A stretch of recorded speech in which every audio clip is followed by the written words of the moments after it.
Good on this podcast tonight.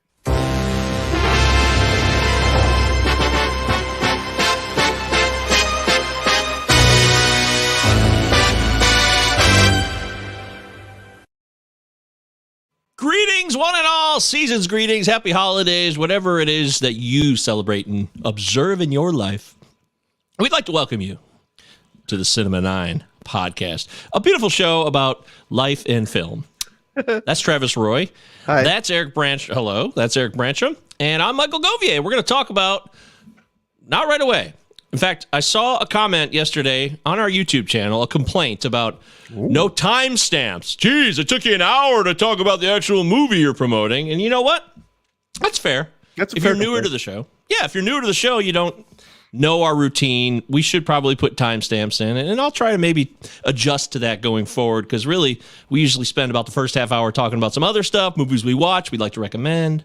So I'm sorry if you feel we let you down to that person. We'll try to do better. Should we give up?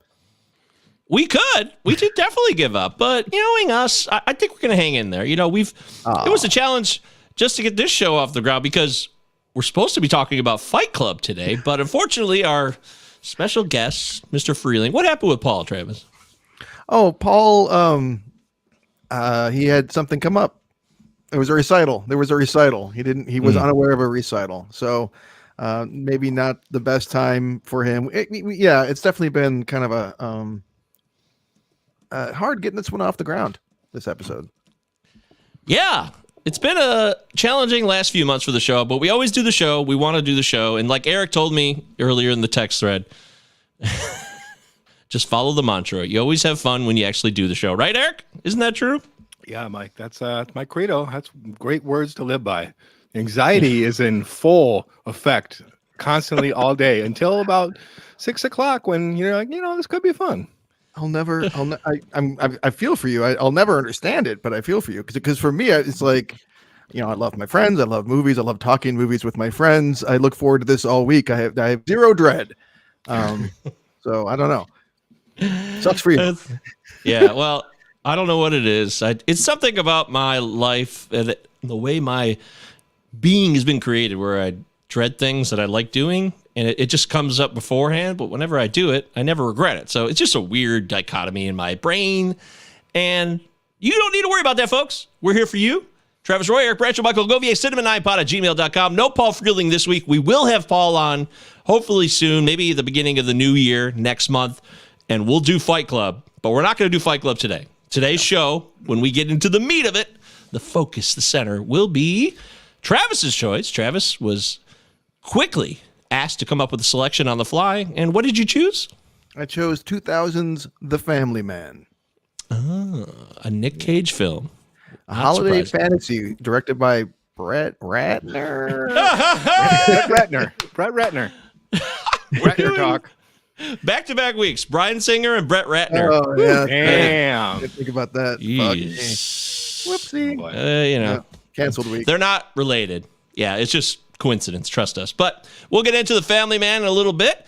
We do have some emails, guys. Did you see this? We have a couple emails. Oh, I didn't see that. No, but I don't, while you're looking that up, I'd like to also thank our recent reviews. We got some very kind reviews in the last week or two, and that's always much appreciated. It helps us more than you know. Not just like our egos, although that's part of it. It actually helps us to, get more listeners. So that's cool. Yeah, that's great. If you've never reviewed our show and you've been listening for a few years, or you're newer to the show, take the chance. Give us a holiday gift of a 5-star review on Apple Podcasts, or a 5-star rating on Spotify, or whatever platform you use. There's usually a rating. Give us a thumbs up, a like, a follow, whatever it is. It takes a quick moment, and we would be grateful, wouldn't we, Eric? Yeah. Speaking of being grateful, Travis, did I ever pay you that $20? Remember we made that bet that Tom Berenger was in Training Day, and I swore up and down that was Raymond Berry, and you said, no, Tom Berenger is in Training Day, and I was like, the hell he is. I bet you $20 he isn't, and you won. I don't think I ever paid you. Do you want my Cash App? I can give it to you right now. I'll throw you the $20 because this has been eating me up all week. Behringer Gate. Wow. That was like 15 years ago, wasn't it? I know, but it just popped in there. Like, did I ever pay him? Yeah, send me that over the off the air. Send it on the air. Let anybody send you money. Hell, send me money. MJ Govier, Michael Govier, something like that. Whatever it is. Venmo, Cash App, PayPal. Send me money. Yeah. I'll take money. I like money. I like money. I like money. Yeah, that'll be fun. Money's cool. It's not all about money, but it certainly doesn't hurt. I will say that. True. So we got an email from Steve, our pal Steve, who's really dove into Cinema 9 lately. We love that he's been more involved. And by the way, special shout out to Steve, who did a special episode of Is It Safe with us yesterday. You can check that out if you want to. Yeah, he jumped in. He wanted to do a show for a while, and we finally got it done. It was me, him, and Luke just doing a quick hour episode. So if you want to check out what Steve sounds like, he's a very, very intelligent and funny dude. Check out the Is It Safe podcast at your leisure. Should be fun. Yeah, it was good. Good to see Steve. Some people, they bring out the laughter in me more than others. I don't know why that is. But as soon as I see his face, I start chuckling. It's really, it's a strange. Is that an insult? It's not complimentary. Yeah, I know. It sounds terrible, right? But no, it's just because I just see his face and he can just go, and it makes me laugh. Well, you know something funny's coming. So. Like if you see him, you know comedies are coming. So. Yeah, he'll have a line for sure. Anyways, he sent us an email. All it says is, spread it on, pass it around. And there's a link, a hyperlink. And I click on the link and open letter. 500 plus historians support the railway workers. So it's about the railroad strike, I guess? Yeah, it was about the railway strike. Hearkening back to the great upheaval and all that kind of stuff.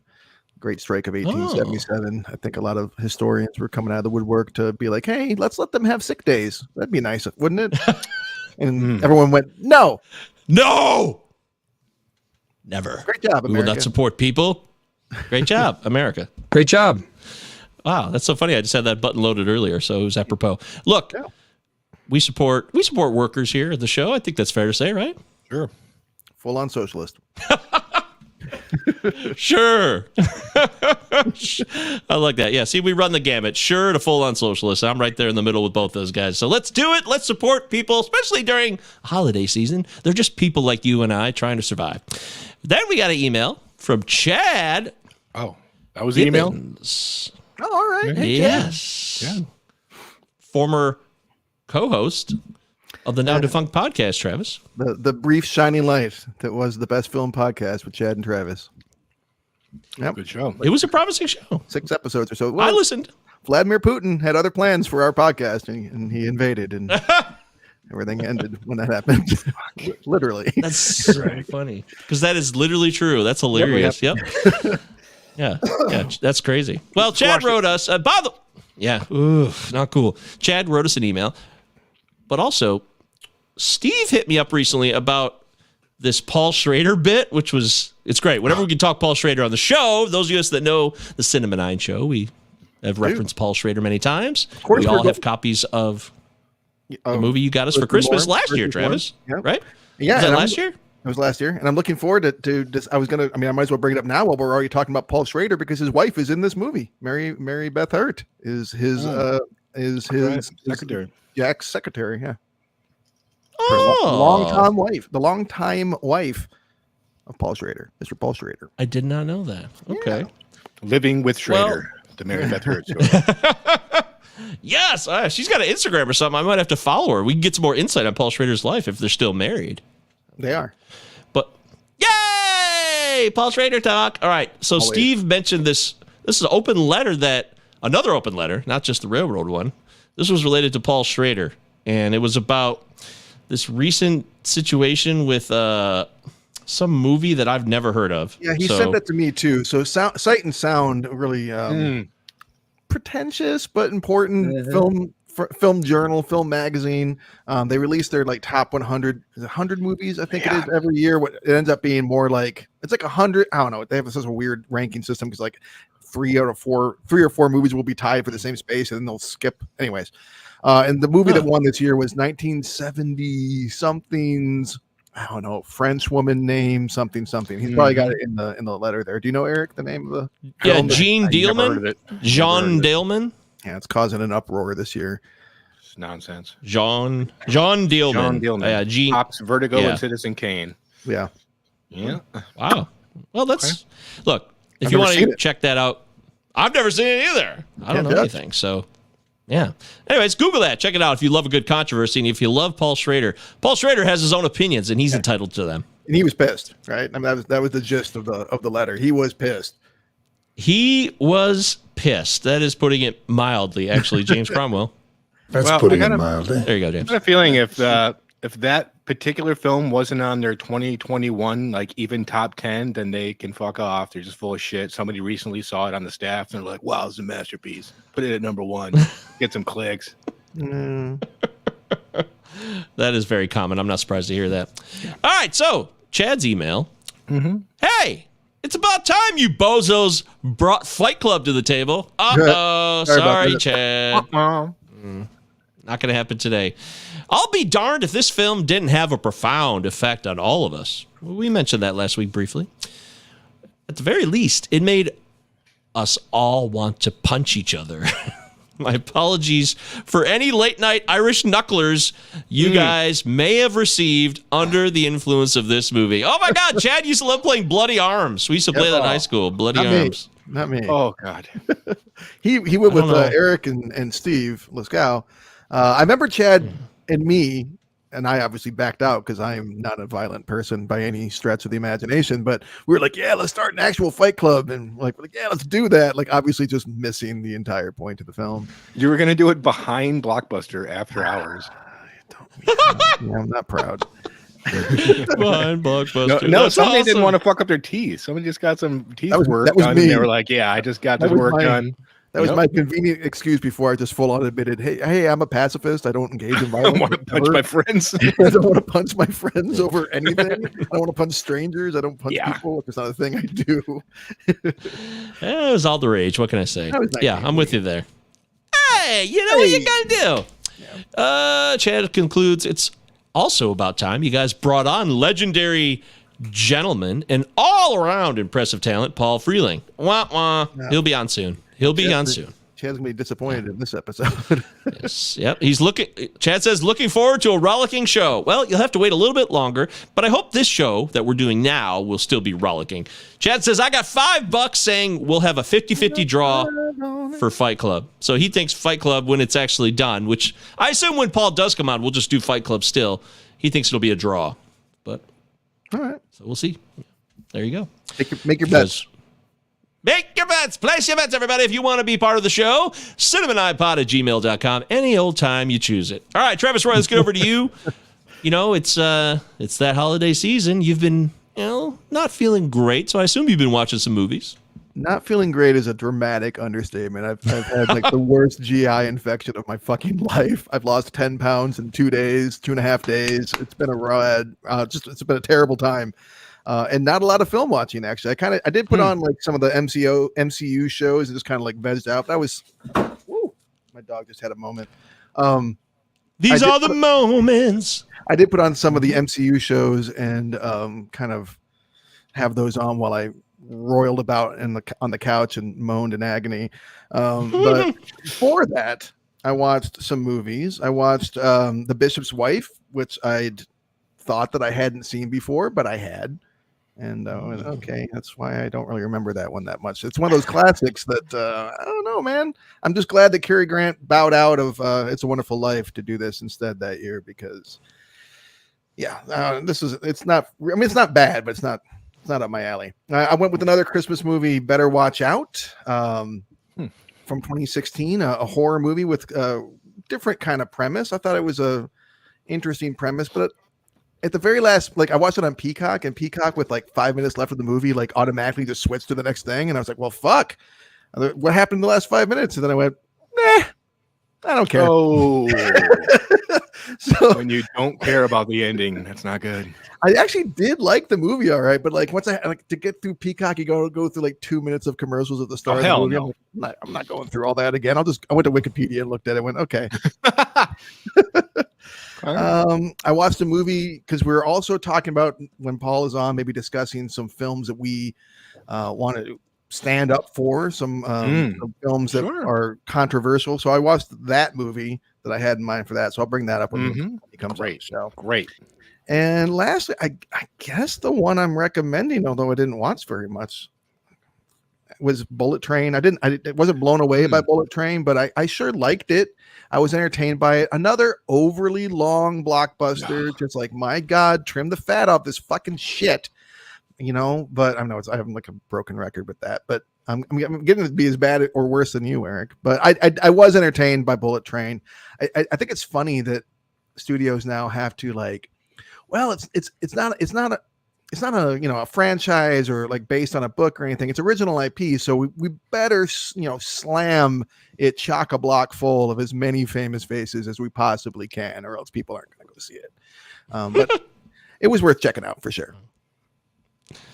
Wow, dude, no one watched Amsterdam. It just hit HBO Max. Nobody cares. I don't. Oh, are you kidding me? I totally care, but I don't have HBO Max. I can't have it in Canada. I can only get it in America. They don't allow it here, so I'm going to have to figure out a way to watch it. I really, really want to watch it over the holidays for sure, Eric. It's priority. Yes, you'll be the first to report. I skipped over. There's no way. I'll watch it. There's definitely a way for me, but I'm not in any hurry.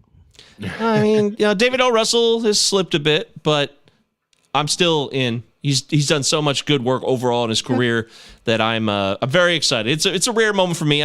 O. Russell will probably still be a top 5 director all time for me. So yes, I'm excited.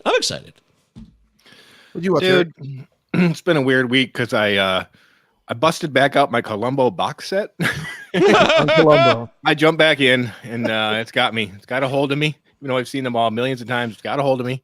So it's hard to pull away from these episodes, but I have, and I checked out Imagine Entertainment, Ron Howard and Brian Grazer's true crime series, Crime Scene. They produced it. There's a few installments. They center on the Texas killing fields, Times Square killer, and that Cecil Hotel story. Remember that Elisa Lam story about that woman who went missing and she was acting all fucked up in the elevator? Yeah, it's kind of a tricky story, but a decent docuseries, nothing to write home about, nothing you can't see on like Oxygen TV or some horse shit. Yeah. Dude, what the fuck else have I been watching?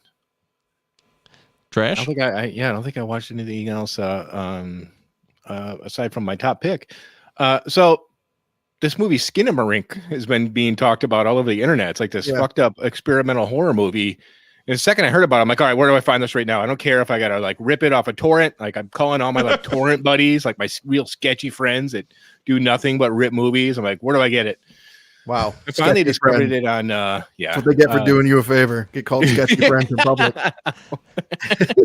I didn't name names, but they know who they are and they're okay with it. And so was I. I ended up finding it on Reddit. And I watched the films. It's really unlike anything I've ever seen. It's very ballsy, very strange, very experimental. It's the kind of movie that's like they're going to get like 0 stars on IMDb, or it's going to have a lot of fans because it's just so odd, but creepy. I really enjoyed it. It's going to hit Shudder maybe in January, maybe February, but watch out for it. It's something different for sure. It's very odd. It's about these 2 kids who wake up and their parents are acting odd and all this strange stuff happens, and it's a mystery. It's very, very strange. So I dug the film, and yeah, other than that, I'm just interested to talk to the family man and see what Mike has cooked up, because it's been a weird week. It's been a while. Thank you, Eric. There it is. Eric Bransham sharing his thoughts on film in general. And Skinamarink dinky dinky dink, Skinamarink dinky doo. I love you. No one likes what you're doing. Michael, mute yourself. Come on, man. Cheryl, Lois, and Bram, The Elephant Show. Man, that's classic. Okay, so I'll share a couple movies, but I want to take this moment to give thanks to people who have supported the show over the years. The Cinema 9 podcast is what the show's called.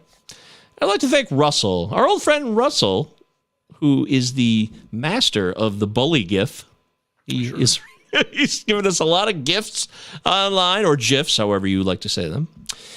And I asked him recently, I said, you have consumed us pretty much since the beginning. How do you feel the show's going? And I said, do you feel it's stagnated at all? He said, I don't feel the show is stagnated at all. I just enjoy listening to people talk about movies. So the format strikes the right note for me. Sometimes I don't keep listening if I haven't seen the movie. That's because I don't want to ruin anything. But I always listen to you guys shoot the shit about what you've watched lately. So thanks, Russell. We appreciate that. Thanks, Russell. Thank you, brother. Yeah, going back to our point earlier about our format, that is something I think. I mean, I like that about our show personally, in that anyone, if you're a regular listener, you can jump in for the first half hour, but you don't have to know the movie necessarily. But yeah, we should definitely timestamp so people that want to get straight to it can skip our bullshit, I guess. Or bullshit, which is half the show. But unless they like Paul Schrader, unless they're into Bully and Paul Schrader. Yeah, they're gonna hear a lot about that. Yeah, Larry Clark and Paul Schrader. All right. Woo! Okay, so last week I forgot to tell this story. So now I'm going to tell you the story that I previewed and teased you guys. Remember? I'm ready. Yeah. I can't believe I forgot it. So you met Desson Thompson. I wish I met Desson Thompson. Of course, we all do. But I tweeted about. Okay, so I saw the teaser for that 90s show. That 70s show is going to be back, but it's going to be the 90s version where the parents are still there. Same characters, Kurtwood Smith and that lady, right? So she's great, whatever her name is. Yeah, she's awesome. She's the mom in that 70s show, and she was Seinfeld episode where she annoys Jerry. She's been around. She's always been around. WandaVision. Yep. Oh yeah, that's right. So I tweeted about, okay, this might be cool, and I also tweeted about how much I love Kurtwood Smith. So this guy who follows me says, I got a great Kurtwood Smith story for you. I was like, oh, really? Hell yeah. Okay. Clarence Boddicker, the legend himself, one of the all-time best villains in cinema history. Kurtwood Smith is Clarence Boddicker. Easily. So this is from Shawnee. His name's Shawnee, Seany, Shawnee. So it's like Sean, but he's Shawnee. Got it. Shawnee says, years ago, I was a production assistant on a show called Viva Laughlin. I don't know that show, I don't think. Kurtwood was playing the father of the main character. So for one scene, he starts at an RV and walks into a casino. I was put inside the RV to cue him out. As is the usual, we had some sort of delay. So he and I was 20 years old at the time, have a good chunk of time alone together.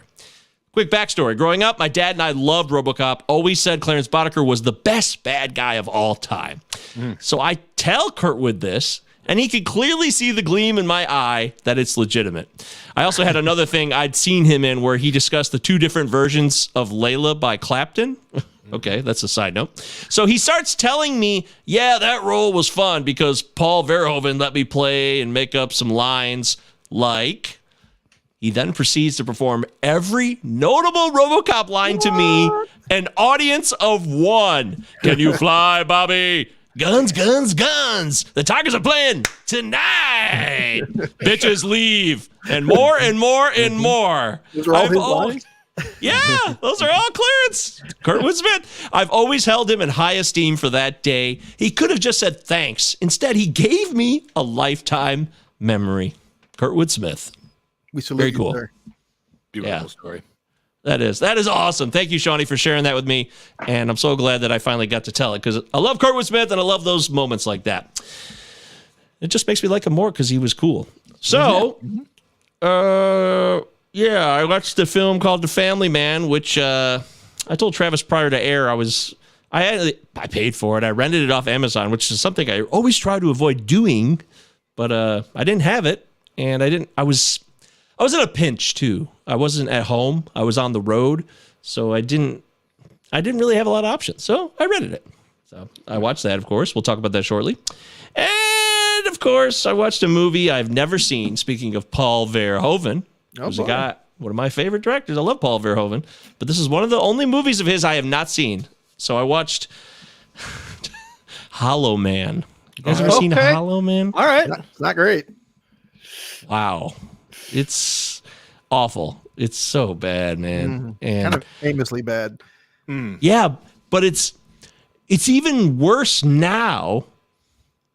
So Hollow Man's about a guy, Kevin Bacon, who can be invisible, right? They come up with this. They try to ground it realism in a way, like in a terribly, terribly, terribly done way. I mean, Christopher Nolan did a much better job of grounding realism in Batman than Paul Verhoeven did with Hollow Man, and he's invisible. So some of the things that Kevin Bacon's character does in this movie is I mean, in any time, any era, forget cancel culture. It's just like, whoa, this is fucking crude and bogus as fuck.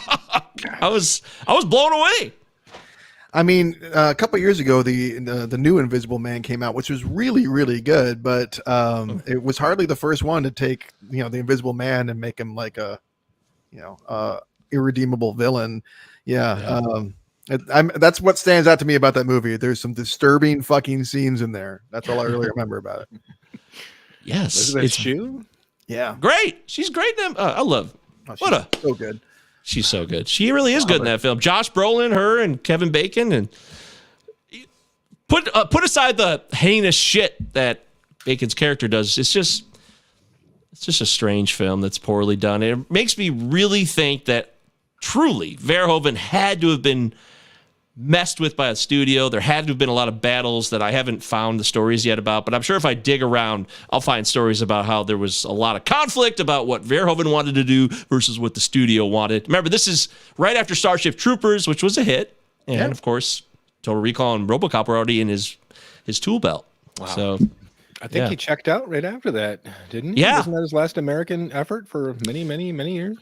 I believe that is true. That was like last call for him. And Paul Verhoeven said, I'm out of here. I'm going back to the homeland, and started doing movies in his own native language, which is something I'm going to get wrong because I always get it wrong. Dutch? No, it's Dutch. Yeah. Yes! I got it right. Dutch. That's Holland. That's Holland, right? Yeah. Yes, sir. The Netherlands. Well, I always get, I've got this thing in my brain, Denmark, and I made some mistakes when I was younger, but I got it right, so I feel very good about that. Thank you. Thanks, guys. Okay, so yeah, Holoman's terrible. You could watch it once, but never watch it again. Never watch it. I made a terrible mistake. I threw on The Girl with the Dragon Tattoo, and Leanne started watching it with me, and boy, it was just the biggest mistake in a long time because she's been having nightmares all week. In particular, some terrible things happened to Rooney Mara in that film, and I was watching it by myself, and then she kind of just jumped in. I'm like, you should really leave. I did tell her. I'm like, you need to leave right now, because I know Leanne gets very sensitive about just scary movies in general. So to see some of the scenes that happen in the American version of The Girl with the Dragon Tattoo, I regret that. I'm going to work even harder to make sure I keep Leanne from seeing anything that will just cause her pain, because she could not take it. And it's been a tough week. So I learned a lesson about film. You gotta be careful with that. I'll never forget. I was recently dating a girl, and I took her to see Infinity War when it came out. And me, I'm like front row, like opening night. I'm super fucking stoked. I'm not really. I mean, she's clearly not really. I don't know. I don't look at her. I'm not. I'm watching the movie. Yeah. She's having a full blown panic attack the whole fucking movie because she's like losing her shit. But it's like early enough in the whole thing that she doesn't want to like leave. And drag me out. She knows how excited I am. She just wanted to go because like I was going. I'm like, oh man, that's I'm sorry. Never watched a Marvel movie with her again. Very delicate that one. Yeah. Some people are just like that. They really are. Yeah, film hits them so hard. It's something that I don't relate to because I don't like scary movies because I think they're dumb, but I'm not afraid of them. I just think they're stupid. But you keep saying that, and yet every horror movie we bring on here, you say it holds up. So I don't know if you really know yourself that well. Well, I'll grant you that. It's a season of giving. I'll give that to you. I'll take that. Okay. And I also watched 2004's Kinsey with our old pal, Liam Neeson. Great movie. You're talking that up on the podcast already referred to. Is it safe? Oh, yeah. I did mention that. That's right. Yeah, that's a Bill Condon feature, of course. Our old pal, Bill Condon. Check out Kinsey if you've never seen it. I never saw that. Did they actually depict him like jacking off like babies like he did in real life? Like the talking monster? Is that true? What the fuck? Please go back in time and delete that from our Is that feed. true? Did you just say that true? That happened. He did. He's known. Oh to do man, that. I didn't know that. And small children. He was a fucking. Oh man, you know what? Kinsey's about a guy, Kinsey, who tried to revolutionize our understanding of sex as humans, but from like an animal scientific perspective.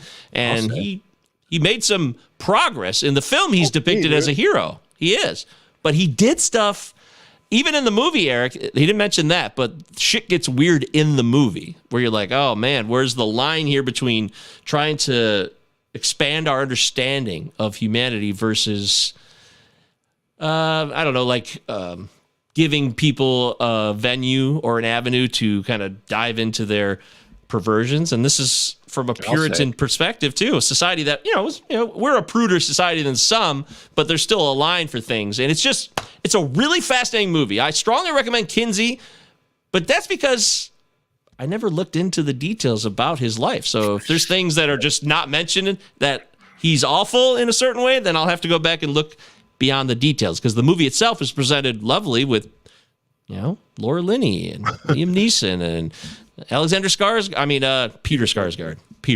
Alexander. It's a great cast. So I don't know. Now you just made me realize, boy, maybe I'll never watch Kinsey again now. Shit. I'm glad you enjoyed the film, but yeah. Well, no, I want to know the truth. I want to live in reality.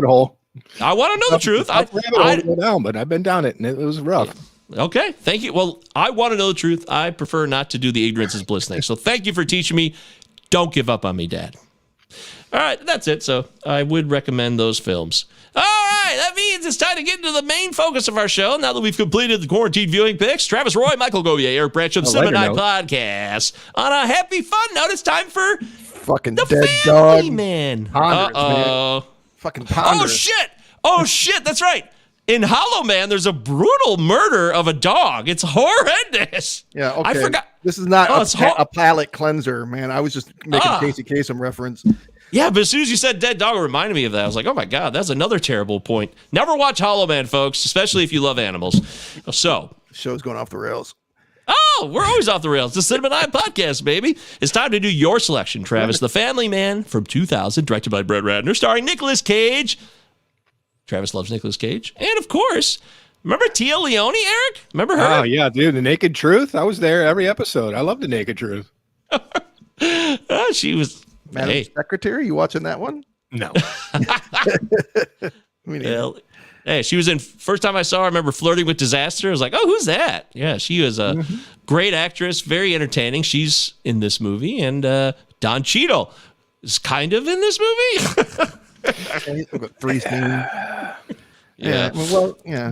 Yeah, we'll talk about that. So, Travis, this movie's 22 years old now. It's a Christmas film, apparently. Take us back in time to your first viewing of The Family Man. Why did we do this? I have no memory for anything. I watched a movie once. It was the year 2000. I have no recollection of it.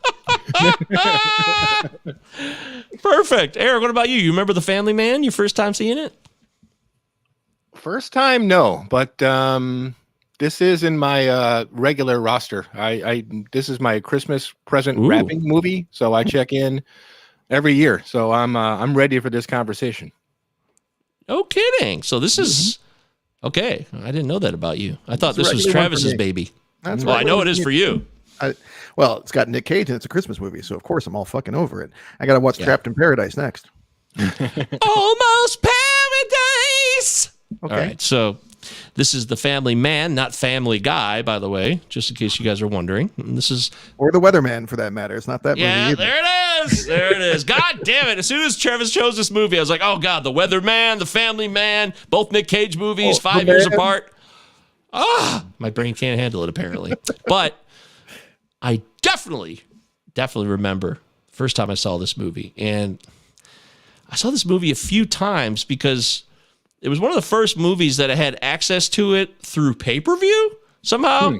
Like a movie, you could get a movie quicker back in those days around 2000, 2001. If you had pay-per-view access, if you want to pay for it, you could. That wasn't as common as on-demand became and the world we live in today. But somehow it had a weird cable situation and when I lived in Lansing and Okemos, and I had access to it. And I watched it a few times, and I remember being annoyed. By the film. I do recall that. A few times because you were annoyed by it? Well, yeah. Once I had paid for it, so I was like, okay, well, I can watch this a couple of times, So yeah. So you went like back to back over the course of like a couple days, and were annoyed each time. Interesting. All right. Oddly enough, 22 years later, here I am paying for it again. Isn't that crazy? Wow. It's full circle. Circle of life. All right. So I expect this movie to be it's a 6, somewhere in the 6s. I'm going to say it's a 6.3. I'm gonna echo that exactly. Can we do that? Can we just? That sounds right. Yeah, jump I'll on? say 6.32. This sounds exactly right. Wow, actual retail price 6.8. Oh, all right. Okay. All right. All right. I had a feeling it'd be in the 6s. I didn't think it would be in the 7s, but it's pushing it. It's pushing it. It is. It's almost a 7. It's right there. 6.8 for The Family Man, IMDb. And then, of course, over on Bozo Tomatoes, where we take a look at the reviews of films. It's not the be-all, end-all, but unfortunately, a 53% from the critics, a splat. Yeah. Maybe a little derivative or saccharine for their tastes. Yeah. I mean, it's not A Wonderful Life, but it's in that vein, right? It's a holiday movie about a guy. Yeah, it's clearly inspired in part by. I mean, like the Cheadle's character Cash is clearly Clarence in a way, and I also think there's some heavy like Scrooge stuff going on with the Jack character too. It seems like it's a bit of a hodgepodge of those. Somebody called it Capra Corny. Nice. Funny. By the way, hodgepodge is a great term. Underutilized. Love it. Hodgepodge. Let's see. Hey, thank you. Let's see the reviewers. How about Neil Minow from Common Sense Media? Oh, yeah, Pleasant movie, despite some predictability. that's succinct but accurate. That is in the running for the most succinct review we've ever had. Destin-esque. That was Destin-esque. Let's see. How about Liam Lacey from the Globe and Mail? A series of moments, sentimental and comic, that never do add up to a coherent fable. Okay. I really felt that from you. Ugh. How about let's see. It was bone deep. That was bone deep. A lot of reviews. How about Susan Stark of the Detroit News back in December 22nd of 2000? She said, the absolute choices it forces on its hapless hero are far too mutually exclusive to be credible. Wait, what? Yeah, what's she saying? Yeah, I'm not sure I understand. Is she saying that this is not that people's lives don't hinge on these moments of contingency? Is that what she's saying? Because I think that's patently, obviously. Maybe I misunderstood her. I wasn't listening closely. I do not. The absolute choices it forces on its hapless hero are far too mutually exclusive to be credible. So they're not legitimate. The decisions that's ridiculous. I mean, one of the things that's always appealed to me about this movie is I can think of many like inflection points in my life where if I had done this instead of that or that instead of this, my life would have been vastly different. Doesn't mean it would have been better or worse or who knows, but it would have been different. And I think that's probably true for everyone that's a human. Yeah. No, that's fair. I got great news though. We got Destin Thompson checking in. I know this will make both of you happy. You guys have seen this movie a lot. We got Destin Thompson's analysis from December 21st of the year 2000. This was on December 21st, 2000. Destin Thompson stated for the Washington Post, nothing more or less than a cheap, dirty grab at our Christmas spirit. Yeah. Dirty grab. Oh, coming in hot. Destin. Coming in hot. A dirty grab. A bit harsh. A dirty grab. That makes it, that's funny. Yeah, Destin. That's like a moral judgment on the filmmakers. Like, how fucking dare you make this movie? Yeah, he gave it 1 out of 5 stars. He definitely was not a fan. So. No, he does not have a lot of tolerance for like sentimentality. I've noticed in his reviews, he doesn't seem to really glob onto that very well. Yeah, maybe he's having a bad day too. I mean, everybody everybody deserves a break, Destin, but we still respect your opinion. Only we could bring him on and ask him if it still holds up. I know. God, what a dream that would be. Dirty Only grab. in dreams. Last one here. How about this one from Joe Layden of Variety, which is a place that knows movies. That's it, though. A slickly produced slice of sentimental hokum that borrows freely from a half dozen or so other better feel-good fantasies. Okay. I think we all know that the best repeat day movie is Groundhog Day, right? But like that movie started a whole new trend of movies, some of which are not so great, some of which are Palm Springs, some of which are really good. I think that like to say that because something is borrowing, I mean, think of how many movies Psycho has influenced. My God, if you were to denounce every movie because you saw an element of Psycho in it, just it's like you see an element of It's a Wonderful Life in this, then you wouldn't have a lot of movies left in the horror genre, at least. I mean, come on. I don't know.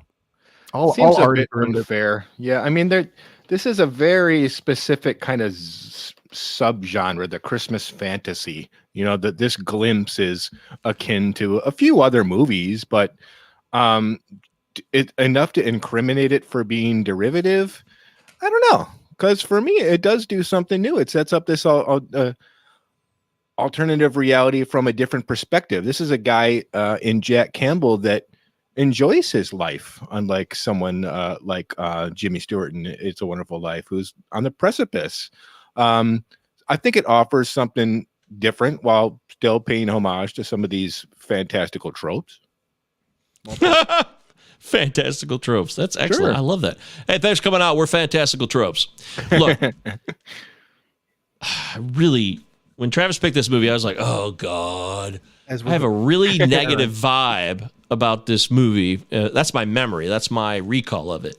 But I threw it on, and I wanted to watch it from my older perspective. I'm now 20 plus years older than I was when I first watched it, which changes things no matter what.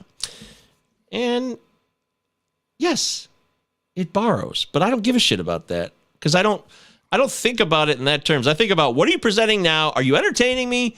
Are the characters' motivations lining up with the script that you're creating here? These are the things I'll still focus on, not those that I could care less about what it borrows from. That's okay. It's a Christmas movie with the fantasy perspective. So that it's part of a certain genre or subgenre of film. And for me, that's fine. I don't have a problem with it. But what I do have a problem with, I guess, back when I was younger is it was boring. I found the movie to be boring. Well, that's never forgivable with a movie for me. It can have a big payoff, but if a movie straight up is boring, then we'll see if you feel that way today, and perhaps you do. But I don't know. We'll see. Yeah, I have no idea what I'll say going forward. But you got a great cast here. Like we said, Tia Leone, Nick Cage, Don Cheadle's in this briefly. Now, Don Cheadle is the ghost of whatever, he's a spiritual figure from somewhere. Maybe it's heaven. Maybe it's some pagan place I've never heard of. He calls it the organization. Oh yeah, that's right, the organization. Okay.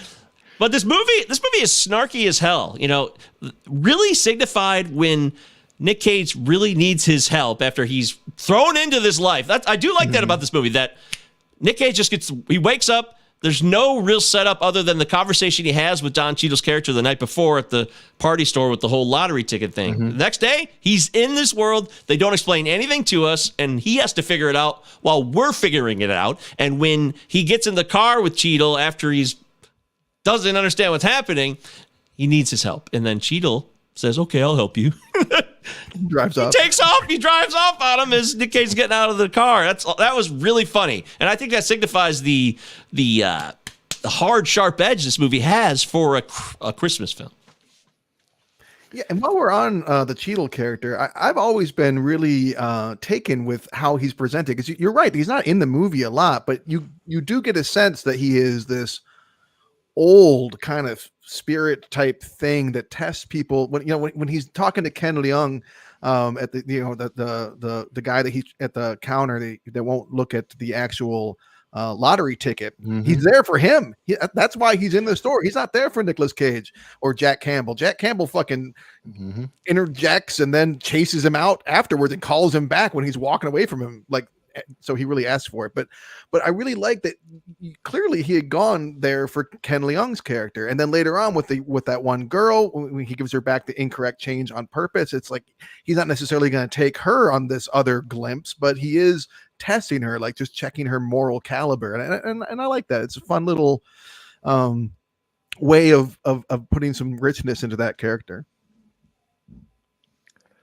Yeah, and I like the way Don Cheadle plays it. It'd be very easy to be winking the entire time at the audience and do this like Bagger Vance bullshit. And I mean, you got to bring up the magical black supporting character that throws you into the fantasy because this gets its finger pointed a lot at it. But I think that's just unfair, man. I think Brett Ratner, for all of he's worth, just chose a really good actor that's interesting that could sell this fantasy in a believable way with this kind of street smart, no bullshit, like, hey, I'm just doing my job kind of way.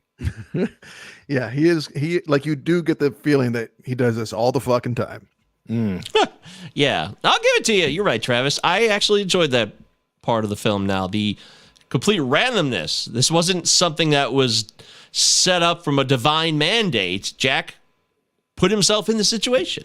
Yeah. This movie wasn't gonna be about him, although it was set up to look that way. It just ends up being random. And I do like that because life is filled with randomness. And even if it is spiritual or supernatural stuff, all that shit is random. There's a lot of just luck and coincidental moments that are happening. So I will say that hit me in a much more profound and enjoyable way this time around. I will say that about this movie. So kudos to the script, written by the one, the only.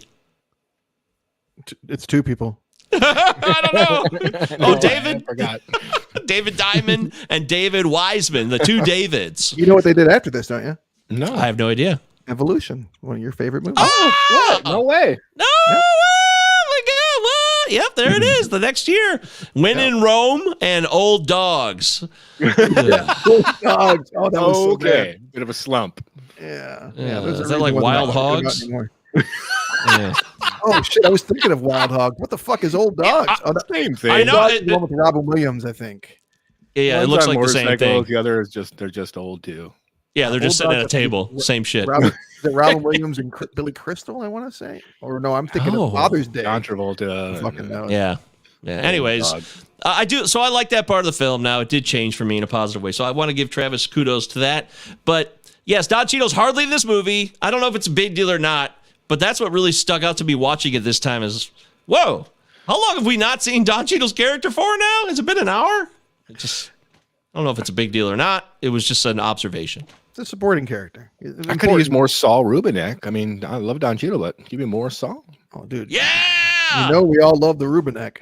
Oh, yeah. That's the other part of this film now that I'm even more enjoyable for me because I love Saul Rubinek so much now that, yeah, if he's in it, I'm immediately more warmed up and willing to enjoy a film because I just love his vibe. I love what Saul Rubinek does with every character he ever plays. And he shows his range by being two different versions of himself in this movie. Yeah, we get both Rubineks that we love. The warm, cuddly Rubinek, and then like the hard edge, like tough, badass kind of You Rubinek. little cocksucker! You stabbed me in the fucking heart! Yeah, good for you. Stab me in the fucking heart. Oh, so good. Yeah, he's great. Is this deal even resolved at the end? Like, there's like 20 minutes of this deal cooked up. Is something like, do we even find out? I'm sorry. The markets are closed on Christmas Day. Like, who are we fucking kidding here? No one's doing this. No one wants you showing up with their family on Christmas Day to like push this deal through. Like, no, it's not. I mean, like, I get it's like a conceit for the movie, but no. Sure, yeah, that's true. That's hilarious. You're right. It's a very obvious concept that anybody in any era would know. Yeah, I mean, you know, no, and the movie theaters and Chinese restaurants, man. That's it. True. So what you got here is a guy who gets a redemption or they both get redemption. Really, it is about both of them, right? It's not just about Nick Cage. It's Tia Leone and Nick Cage. It's set up in the beginning where this fortuitous or maybe pointless moment, or was it just this one moment or not at the airport where he decides to go to London to follow his dream and he becomes the master of his domain as a stock market legend, or going the other way with the glimpse, which they do a really good job of saying this is a glimpse, and they really refine it and clarify it for us as an audience, which is almost very obvious in a way, but I do like how they kind of describe it that way. You know that it's I mean, I think that if it wasn't described to us as a glimpse, you'd still know that it was going to go back to his old life. So why fuck around? Like, just let us, like, telegraph it, and so that you're kind of dreading it with him, because you're watching. I mean, one of the things I really have always enjoyed about this movie is it has such a pronounced arc for its protagonist. I mean, and at the same time, it's not like he's just running through the streets having a big dramatic "buy me the biggest," goose you can't. It's not, you know what I mean? Like it's actually kind of a gradual arc, because like the first month or so that he's there, he's still ready to fucking have an affair with the neighbor and stuff, and he's still like, hey, this is whatever. But by the end of it, like, he loves his daughter. He says, I've got kids, I'm going home. Like, it's gradual enough throughout the whole process of the movie that we're not smacked about the face with it, which I've always really liked. Ooh, and the kid reveals right away. They say, hey, the kids are smart. Kids know what's going on. She knows that it's not her real father. I like that. Dude, I like that. You got a precocious kid alert, Travis. How do you do with this one? She's always been one of my favorite of the most precocious on-screen kids. I think she does a really good job in this movie. I think the only problem is she thought he was an alien. She got it wrong, dude. I like that. I mean, I think she does a pretty good job in the movie, and I like that she recognizes that it's not him, and especially the payoff of her, looking him in the face and be like, "Oh, I knew you'd come back," and it's still him. Like, that's very heartwarming.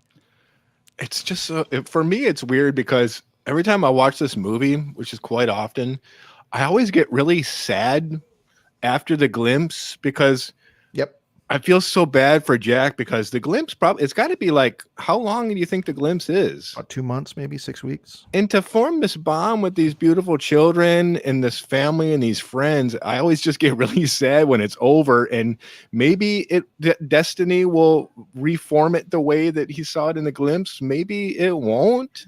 Not Josh and Annie, right? Like, they're not.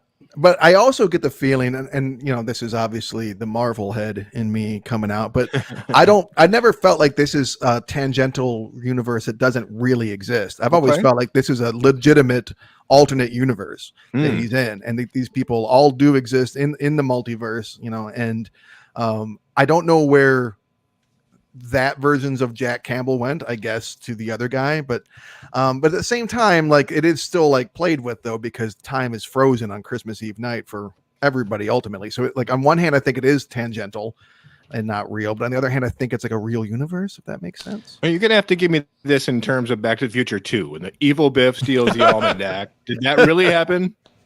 I have a problem with the challenge of his life that he already has. He's got a great life, so it's not. Yeah. I like that. This.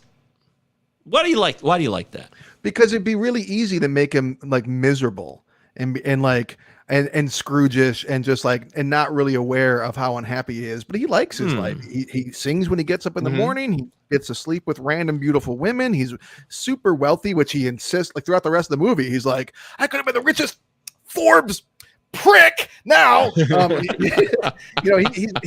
He's hung up on wealth, because that's, to him, has always been how he defined himself as a success. So he loves his life, and I like that, if he didn't love his life, then maybe he wouldn't need the glimpse, because he's motivated to change. I mean, when he walks into that board meeting at the end of the movie and he's like wearing like just normal person's clothes, and it's like, oh yeah, he's already like changed. Like, he's just like, he definitely comes out of this differently, and he needs it, but he doesn't know it. That's interesting you bring that up, Mike. And I think those are very valid points, Travis.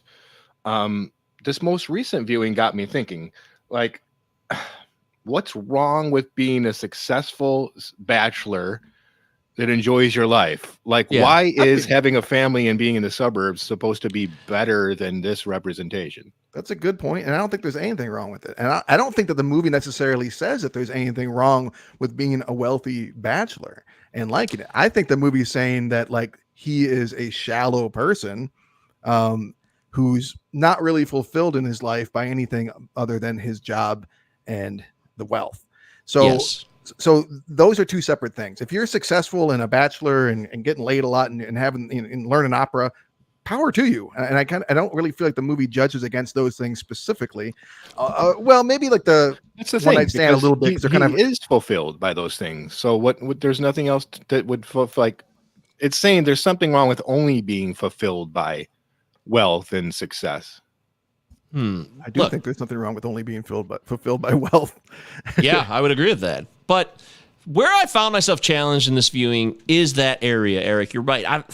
But I agree with Travis that the movie doesn't necessarily put a slant on what they want to happen or expect, or to say this life as a single bachelor who's a millionaire is way better than the family life. But it kind of does. It kind of does, I think. It does push the family life more. And I'm not sure why. And the only reason I say that is because it could only be just because of the character motivations of Tia Leone's character, that she really is locked into this, loving this house. Like when he gets a second chance to be the guy, the super stud stockbroker in his new life, the one thing he does wrong, which I like, he throws it on her, okay? He just goes to this interview, he meets up, he takes his job, doesn't discuss any of this with her, just assumes that everybody would say yes to this wonderful life. But that's where I found the biggest struggle for me, guys, is when they're having that debate after he's been offered the gig about, you didn't tell me anything about this, Jack, and what about our house that we grew up in? I thought we'd be in that house forever, and that's where our real family is. But these are great perks. That's a really nice place, okay? She did eventually. She said, only because I love you. Only because I love you. She still wasn't really with it, but the only exception was that she loved Jack so much, so she'd give everything else up, which I think would build a problem later. So I don't know what the movie's saying exactly. I just know I found myself in this confused state. It was a conundrum for me. I'm like, what is the movie saying here to me, and how do I feel about this? Because I think a family life can be great, but I don't think it's any better than a single life where someone's wealthy, which can be great. I don't think either one is better. They're all individual choices for each one of us to make with our own lives. And I think that you guys make good points, but I don't know that, I don't know that the movie's necessarily saying having a family is better. Just that, like, for this person, seeing what he could have been like, the things that he could have placed value in had he gone down a different road, he could have, he just would have been different, and not necessarily better or worse of a person. I don't know necessarily, but certainly different. I like that the Jack that he leaps into, to borrow from Quantum Leap, but the Jack that he leaps into is flawed himself. He's been having a long flirtation with his neighbor. And the bottle of booze. He's probably not the most happy guy either. And so there isn't like this, and it's subtle enough, but I think it's pretty there that we're not being messaged that this is the perfect life that you could have. Like a lot of it's about perspective. Yeah. And it's a tricky thing because they're catering to like your middle class, go to the theater on Christmas audience, and yet they're making fun of everything that audience does and what their life is for the majority of the film. But what it's also doing is it's mirroring everyday life quite well. Like my life is nothing but compromise, and that's not necessarily a bad thing. That's just life. And being 42 and having the majority of my day just be constant work and constant sacrifice, doing this instead of, writing like I'd love to. I think this movie illustrates that really well. And I have an issue with these critics who just call it sugary sap, like Ella, like the fucking Family Stone, which says pretty much nothing about real people and ordinary lives. Don't get me started on the Family Stone. There it is. I knew that would come. But Travis, let's go back to what you said, because what Eric said there makes sense. But what I said, no, it did. When you said that the character arc of Jack is well earned and is not just forced, I agree with that. But yet, at the same time, I'm still not sold that a guy who had it so good would make this radical change with all this shitty stuff he has to deal with every day. To his perspective, the pissing baby in the air, peeing up in the air and taking the kids to school and not being able to get his $2,400 suit, and he has to settle for funnel cakes and yada, yada, yada. And he said it makes sense that he is turned and actually does fall in love with the lifestyle, but at the same time, it doesn't to me. I don't know how to explain it any other way than that. Well, how about this? I mean, in a single person's life, which you lived a long life as a single person, just kind of living however you wanted to live, and now you live a life where you're a bit more compromising because you have a life partner and all that kind of stuff. I mean, in either sense, in either case, and I've never, been married, but I think I have enough of an idea about the scenario to know that, like, Sure. you're gonna feel conflicted, right? Like, part of life is like the grass is always greener, and I think that's what's coming into play here, is that there is no side of this that is like, oh, I am 100% engaged and on board and everything's perfect and this is great. Like, no, there's still always this peering over the fence. That might be the best testament for this film, is that there is no clear answers in life, right, in these situations with your relationships and the chosen paths, right? This is the path I'm going down in my life. Is it the right path? Is it the wrong path? Is it the path I want? Right. You're right. You don't know. You have to look in the moment at the person you're with. If you have a partner and you're involved with the family, you have children, you look at these immediate people and you say, why do I love these people? A, B, and C. And then you start to branch out from there. And this movie, now that we're saying it like this, is actually more impressive from that perspective, because it does present these options. It doesn't force any character to go into them. It doesn't. The script or the direction or the overall framing of the film, it doesn't force any character to do anything. It just is the options that they have before them, and they seem to choose them of their own free will, which, we could talk about free will and whether that's real or not, but you get my point. And I mean, the movie has, I think, authentic sentimentality to it, which maybe turns off some people. But there's two things, two filmmakers that we should touch on here that I think have a big impact on the movie. One being Danny Elfman.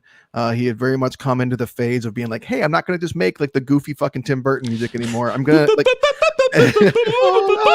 right. This is, yeah, exactly. Like this, and this is not that, right? This is different kind of Danny Elfman. This is the oh my God, brief run he did where it's not immediately recognizable. Yeah, Danny Elfman. And Hunting, another great score by his. Yeah, and it's more along those lines, right? Like it's more like deep and kind of like almost melancholy but powerful without being like the ding ding ding ding ding ding ding. And then the other point I'd like to make, one of my all-time favorite cinematographers is Dante Spinati, who, there you go. Curtis Hanson was set up to do this movie, and then he left to do Wonder Boys, which thank God he did. He took Dante Spinati with him, but clearly Dante Spinati had plenty of time that year because he did this movie as well. And one of the things I love about Dante Spinati is that the warmth, man, the fucking warmth that he can imbue every shot with when he wants to. He doesn't always do it, but when he wants to do it, no one does like these ambers and like burnt ochres and stuff like he does. I mean, it's just it's like looking into a candle. Yeah, yeah, it really is. And so Candle, the movie, right? So I think with the music and that really rich cinematography, I think that also, in a weird way, could work against it and make people not see the nuance that we're discussing in terms of the practical realities of these choices that he's making. Yeah. Brett Ratner's coming off Rush Hour. Okay. Yeah. Then he goes into this, and he's just got I remember back in the early 2000s, scratching my head every time this guy would get attached to these gigantic projects, Red Dragon, with these monster casts. X-Men 3? X-Men 3. But I love the way he tells this story, man. He never completely... He's on the edge of sappiness the entire time. But in my opinion, he doesn't careen into the abyss of it at all. Everything is earned, in my opinion. I was reading into him today, and I'm like, what exactly is he accused of? And went, oh God, I mean, it's not Kinsey level bad, but it's pretty fucking bad. But I do have to give him credit, because like he read this script and then fought for it for months because he really particularly liked the ending. He liked that it didn't have like this, like the big blow up moment. The movie kind of just ends, and it's a little bit ambiguous, but also not, because the snow coming down outside, this whole snow motif of like, it's like the helicopter seed in Soul. It's like when the snow comes down, it's like I don't know, I see beauty in life, or there's magic in life, or something like that. And so you do get a sense that like they're going to end up together, but still, it's for being a pretty Hollywood movie, it also doesn't, and derivative, it doesn't always follow the typical formulas. Most pointless piece of information from this film. Here we go. You ready? Bring it. The building where shown where Jack works in New York is the same building in Baby Boom with Diane Keaton. Oh, that's There fun you to go. know. Baby boom. Hey, if I get a chance, here we go. Baby Boom in the reference to the movie we're talking about, I'm gonna do it. But is this movie fun? Let's talk about fun. Is it funny? Is it? I mean, Nick Cage. Travis, you are the resident Nick Cage Mumbo jumbo. Yeah, there's a lot of Nick Cagey stuff that happens in his character, and he can't help himself. And he's a great actor. I love Nick Cage, not as much as you do, Travis, but objectively, is this funny film? I think there's levity to it. I don't know that it's a comedy. I wouldn't necessarily call it that. Yeah, I would yeah, call not it even that. Yeah, It's a it's a holiday fantasy. That's what I would call it. What I keep calling right. it. But- So I think that it has moments that are funny, but I don't know that it's intended to be a comedy. Two things that make me laugh. Wicked Game on the soundtrack by Chris Yeah. Isaac.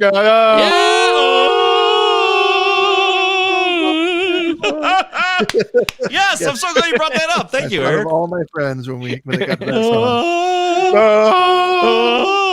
song. Second is the fact that every time my wife and I watch this movie, we'd laugh at the clear fact that Taya Leone scrubs her asshole in clear Oh my view God. of the camera in that Yeah. shower. Yeah, like that's clearly what she's doing. She's working on the trunk. Yeah. get another She's really getting into it too. I mean, that is some He's intense the shower burden dancing. ass scrub. She's gonna fall down. If she keeps that up, she gets older. She better be careful because that's risky. It's risky Yeah. shower I hope- behavior. I hope there's like a tacky mat or something at the bottom of that. Yes. bathroom. Yeah. She could be in real trouble. But yeah, Taya Leone. I haven't. Yes, You know, I let's know talk you about said. Taya. Yeah, let's do that. You said that she has a show, Madam Secretary, right? I've never seen it, but I've never seen it either. It's network TV. I haven't watched network TV in a long time. Yeah, you kidding me? Yeah, the stupidest thing I've ever heard. Network television, absurd.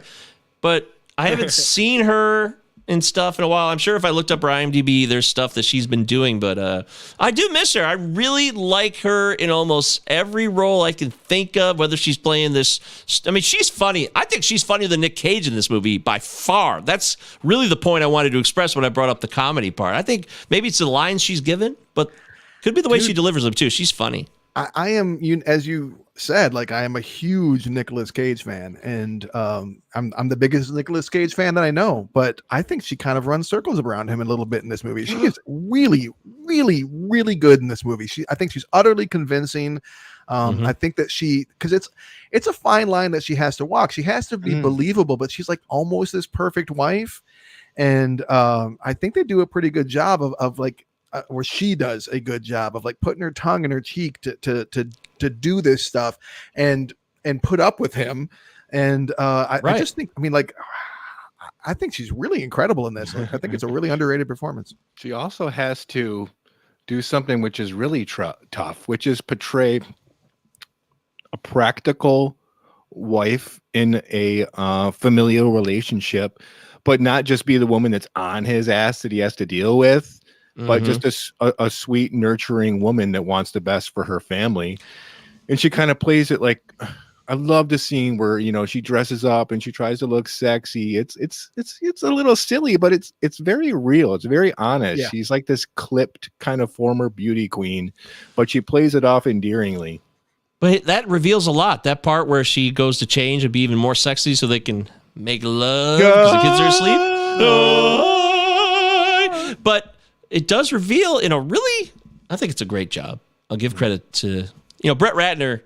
It's funny that he's the guy who did this movie because Taya Leone's character is not a nagging, it's not a stereotypical woman character that unfortunately you get a lot of wife characters played in these types of films. So I will give, that's surprising, especially since it's directed by Brett Ratner. If you know anything about his history, as Travis alluded to earlier. But the fact that Jack pretends to be asleep, that gives away so much without saying anything. That he knows how much she means to him without us telling us directly, even though it's early in the film, because he's like, I can't sleep with this woman yet. This is such an important person to me in my life, and I would feel like I'm taking advantage of her, violating some type of ethical boundary. And I think I really like that she doesn't get pissed. She just kind of walks in and is like, yeah, okay. Yeah. Like, and clearly it's like not often that they're able to schedule sex and all that, but she's not put out by it, which is cool. Exactly. She's not nagging him and getting pissed about it, which is, you just see it. There's a ton of movies where that shit is done poorly. So I do that's a good call. I do have a big complaint about their relationship, and Uh-oh. well, maybe not a big complaint. I have a minor kvetch about The way they eat relationship. chocolate cake? Yes, that's it exactly. Does anyone in real life ever do this? Every fucking movie, I swear to God, there's always like, people do not do this. If you start smearing food all over my face, I'm gonna get pissed. What are you doing? Yes! I have a beard, man. Yes. Doesn't happen. I've never done that at all. I mean, no one's ever done that, but it's in movies all the time. It is. You're right. They don't show them having to like immediately get it into the washer before it's bedtime so you can get it to the dryer before blah blah blah. Yeah, come on. No one's fucking up their faces or their clothes. Yeah, I was thinking that because like the next scene is him in the office kind of finally looking around and be like, oh, who am I actually? I should probably find out. But like I would have loved a little scene in between of him in the bathroom cleaning the cake off of his face like a fucking asshole. Oh baby, you make me so hot. Yeah. Tell me, Jack. Tell me what I want to hear. Did we ever figure out what it was that she wanted to hear? I love you. Oh, that's it? Oh, okay. Well, I thought it had something to do with that videotape that she had to say la la la la la I love you, not just I love you. So No, it's I don't know. But that was a good example of using sentimentality in a way that isn't cheesy or forced. He watches that videotape of the birthday party for her, and he is. Yeah, it made me emotional. I was like, okay, that's well done. This is not forced. If I was him and I watched that video and I was in the situation he was in, I'd be like, oh my God, shit, this is powerful stuff. You know what I never noticed before, real quick, is the neighbor that he's gonna have an affair with. You can see her on screen in the video, like while he's singing to her, and she looks bummed. Yes. Everybody else is cheering, and she's all sad. I saw that. Yep. That's such a key moment in this journey. I think Jack's journey is one of selflessness. I think that's one of the main themes here.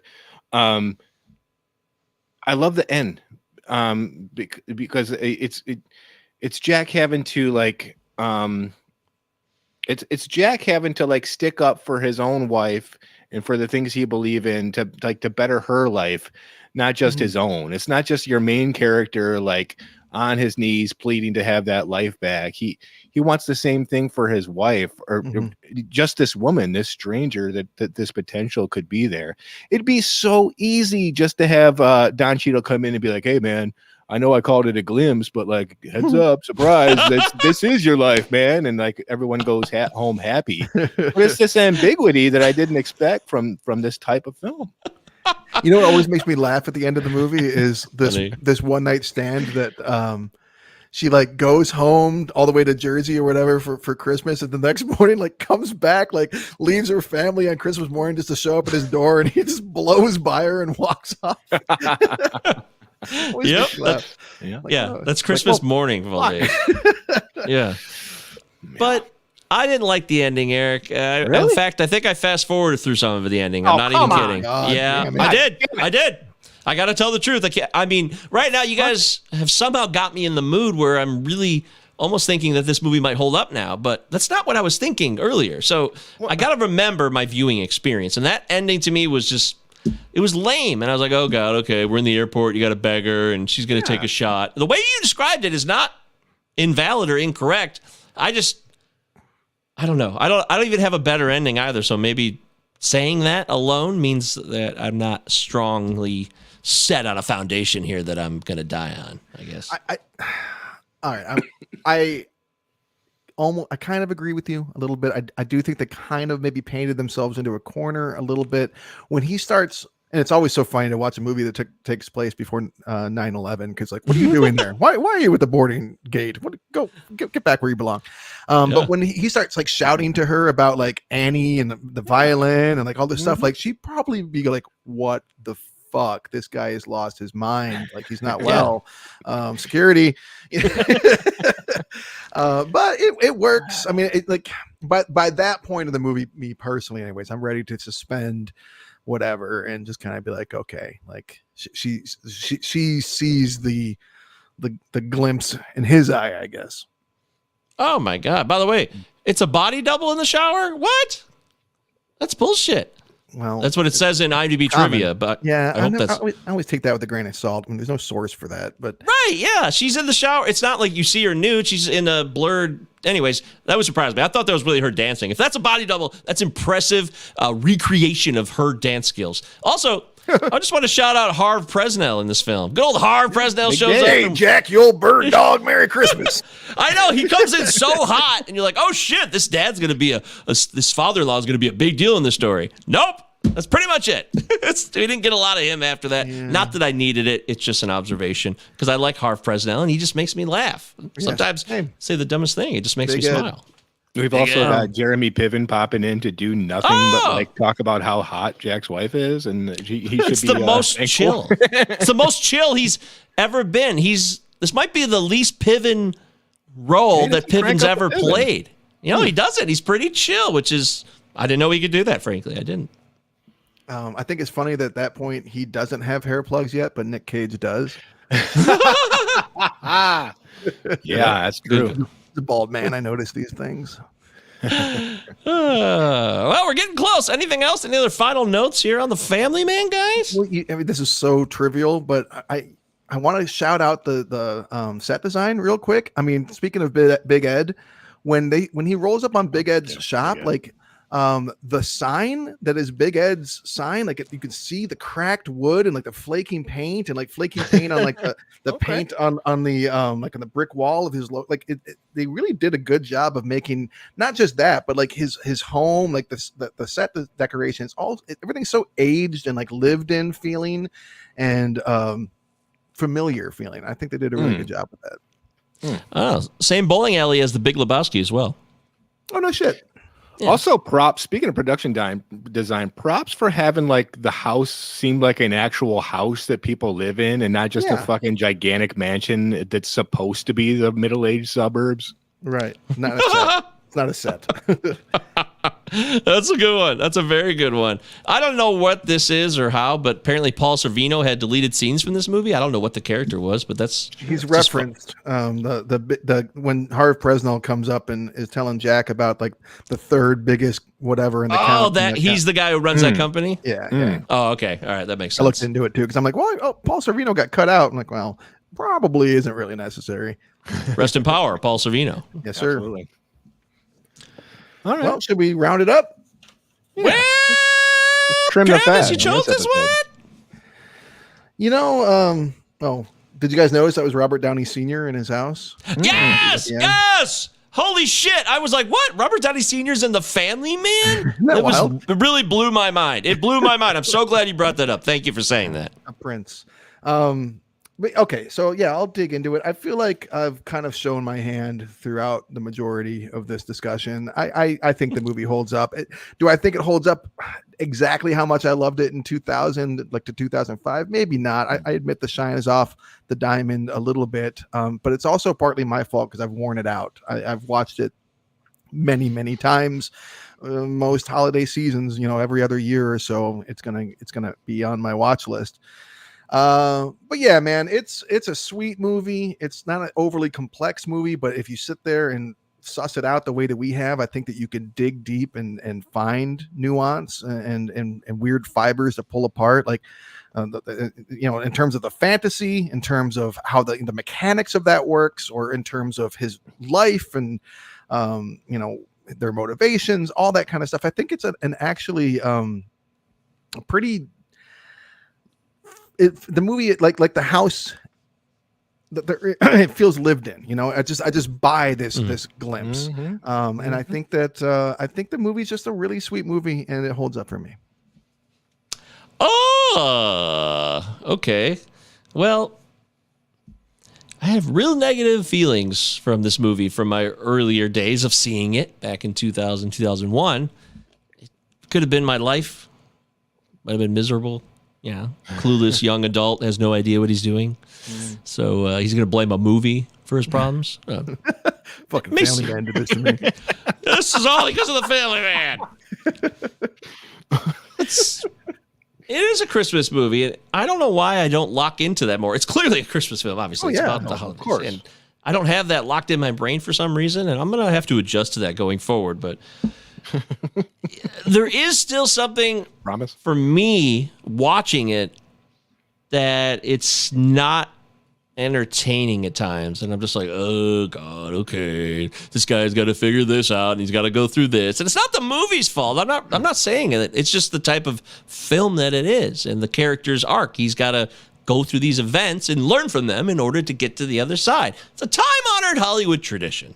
Nothing new there, but that's not the movie's fault. The more we've discussed it, it's really changed my tune having a discussion about it with you guys over the last hour. That's pretty wild how that can happen when you watch a movie by yourself, one that you've seen before as well, so you have a predisposed notion.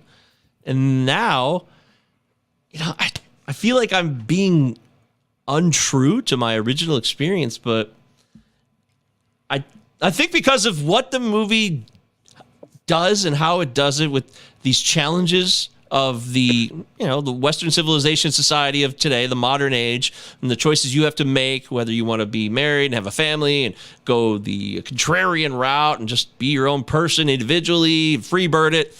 This movie really locks into that. So more than it being a Christmas movie or anything else like that, it's a great movie for you if you're out there and you're struggling to come to terms with your own situation. What do I want to be when I grow up, when you're already 40? Things like that. This is a great movie for you to dive into, to find a reference point, to think about it, your life, and then the example given before you in the film. I think it's a wonderful opportunity, and I didn't really realize that until we talked it out. Now that we have, I think I'm going to say the movie holds up, and I can't believe I'm saying that right now. It's kind of blah at times for me, but it's pretty strong as a script and a story design, and I'm gonna say holds up. Crazy. Yeah, I'm really happy to hear that. I come back to it. I come back to it all the time because it gives me a ton. I'm the type of person that looks back all the time. My mind drifts away. What could have been, and I take a lot of stuff for granted in my life, and I'm reminded of that a lot, and I think for good reason. When I first moved to Chicago, I was already in my mid-30s, and I wanted so badly to go to Second City where all the legends started in Chicago. And I was talking to my wife about how I wanted to join this improv program, and it was like $365, and we simply didn't have the money. But I thought I deserved it because I worked hard, and I thought I was destined to try this out, and I needed it for my life. And Jack Campbell does the same thing. I love that scene with the suit. And I love the fact that his wife gives him something comparable to make him feel better about himself. And it's these moments that ring very true to the real world. And there's a huge difference between acquiescence and compromise. And you don't see a lot of movies tackling that, especially a holiday movie that usually is sappy and sugary like these critics accuse it of. The movie is mostly about getting the best qualities out of yourself, or at least being reminded of them. Jack didn't start out as a bad person. He's not even really a bad person in the beginning. He just kind of forgot that he has great qualities. I think the movie does a really good job of showing us that not just like the importance of remembering who we are or what could have been, but like what we still could be under our given circumstances. I love the film. Holds up completely. Clean sweep. That is a clean sweep. Congratulations, Travis. A fine choice for this holiday season. The Family Man, starring Nick Cage and Téa Leoni, is now available for you to watch wherever the hell you guys watched it. Well, I do feel like last time or every time you do this, Mike, you come on the next show and go, actually, I got to be true to myself. I'm going to rescind my earlier. Oh, shit, here we go. It's happened. Oh, bye. Oh, boy. Hey, we'll see. By the way, I did take that improv class, and I fucking hated it. I was a nervous wreck every time I went there, and I was so glad when it was over because it was torture trying to be funny all the time. God damn it. That never is not join you. Us. Never join that. Unscripted free-for-all, knowing not what'll happen in every moment. That is not terrible. You. It's not me. Kudos to you for trying, though. Thank you. Yes, absolutely. Right. That's now the point. I know I don't have to do it. Like as I've done it, now I don't know it. Now I know that it's not for me. Yeah, it's nothing like it. Nothing like the power of knowing something for real. Cross it off the list. For real, it's great. You got the glimpse. the clips. All right, there it is. The Family Man, we did it. This has been a wonderful show. I've enjoyed this conversation. If you heard something you'd like to comment on, you can comment on the YouTube video and subscribe to our channel while you're there, Cinema9Pod, or send us an email, cinema9pod@gmail.com, and we would love to read it on the air. And as always, if you don't want us to, we won't, but usually people do. Right? Yeah, I guess. Yeah. All right. So, we're going to Eric next week, right? That's where we're going. Eric Brasher, Eric next. Okay. I'm ready to offer you gentlemen a choice. Now we can either stick with the Christmas season, and I can offer you a film that takes place during Christmas that very well may hold up. Or I can give you the other film, which is a fucking wild card that we actually hinted at earlier in this episode, if you can believe it. This tends to happen on Cinema 9 podcast. It's very strange. What do you want? Boy, I want more Christmas movies. Oh, that's obvious what you want. I did like this teaser, though. I'm very curious what this film is, and I feel like if we don't go for it now, will it go away forever? Is this a once-in-a-lifetime opportunity? I'm torn. I'm really torn. I would kind of like to go in a different direction, but I also understand that, the rest of the year is not for Christmas movies, for holiday movies. And so I guess, let's go with the holiday movie. You sound so excited about it. He's pissed again. We're going to get a mean text. Yep. From 2008. It's time to go back and revisit a film that I loved and only saw one time. Acclaimed, but that was 14 years ago, and we got to ask ourselves if it still holds up. From universally applauded director Martin McDonagh, In Bruges. Oh, is that a Christmas movie? I forgot about that. What takes place during Christmas? That's why I said You're it's right. not necessarily about Christmas, but we're gonna get that flavor. Bruges. I think Christmas. I know how I feel about this one, but it'll be. I've only watched it once as well, so me too. maybe twice. But yeah, I'm ready to revisit. Good call. Yeah, Martin McDonagh. Yeah, Yeah. Seven Psychopaths. There's another one that's even. Didn't he do 3 Billboards? Yeah, He did, and that Yeah. isn't he behind that new Banshees of something or other. some fucking Irish word I can't say. Yeah, it's like Saoirse Ronan. I never knew how to say or see it, and then Saoirse. someone said, "Oh, it's Saoirse." I was like, "Oh Saoirse. shit." Saoirse. Never would have. Saoirse. I never would have got that. Okay, Eric, fine choice. I did not see this coming, but I am glad that we chose this film. And next week we'll be here for you live on Thursday. Now we do have a scheduling quirk, so we're trying to do the show every Thursday. Again, we announced this recently. We're only doing it Friday because Travis wasn't feeling well. We wanted to give him some more time to rest up. Yes, thank you. And then next week, it's a busy time of year, so Eric has some conflicts. We're going to do it Thursday night next week. So Thursday late night, some point, right? right? Because you're busy. I got a Thursday pageant. evening. I also have Yeah. a Christmas pageant I got to get to. Pageant time. Yay! So Well, either way, it'll be next Thursday evening at some point. If you want to catch it live, you can see it on YouTube, Cinema 9 Pod, or just listen to it on your preferred podcast platform. 5-star rating. if you follow us on YouTube, you can just click notify me, and you'll be you'll get a little pop up message when we finally fucking go live. Whenever we get around to it, because we're not very good at scheduling our lives. Right. Pop-up video. All right, that sounds good. Yeah, that's what you reminded me of when you just said pop-up. That's it. Thanks, everybody. Hope you're having a wonderful holiday season. And if you're not, it's totally acceptable. In fact, it's very common, so don't feel like you're an outcast. Have a great weekend. Enjoy your lives, and we'll catch you next time on the Cinema 9 podcast. I choose us. Support. Those are good.